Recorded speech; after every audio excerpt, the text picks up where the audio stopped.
제20대 대통령 선거 이제 하루 앞으로 다가왔습니다. 대선 후보들 마지막 유세에 온 힘을 쏟고 있는데요. 네, 먼저 더불어민주당 이재명 후보 소식부터 알아보죠. 국회 취재기자 연결합니다. 나경열 기자.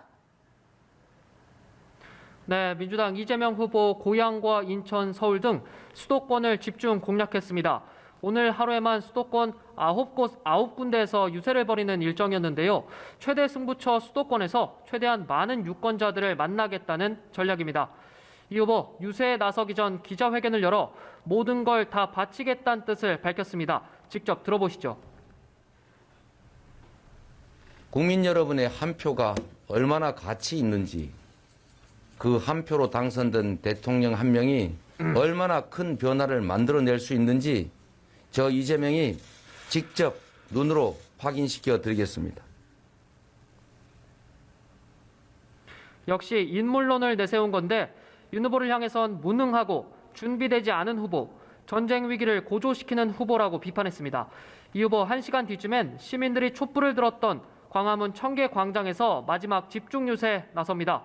탄핵 정국 당시 성남시장이었던 이 후보, 촛불 집회를 통해 이름을 알렸죠. 자신을 전국적인 정치인으로 키운 건 촛불이고 시민이다. 다시 한번 국민의 뜻을 모아달라는 의미로 해석됩니다. 청계광장 유세를 마치고는 홍대 거리를 찾아 청년 표심을 공략한 마지막 거리 인사에 나섭니다. 네, 국민의힘 윤석열 후보도 서울에서 유세를 마무리할 계획이죠? 네, 그렇습니다. 국민의힘 윤석열 후보도 서울시청 광장에서 마지막 거리 연설에 나설 예정인데요. 정권 교체는 시대 정신이 됐다, 이런 내용을 강조할 걸로 예상됩니다. 윤 후보도 거리 연설을 마친 뒤엔 젊은 층이 많이 찾는 건대 입구역과 강남역을 찾습니다.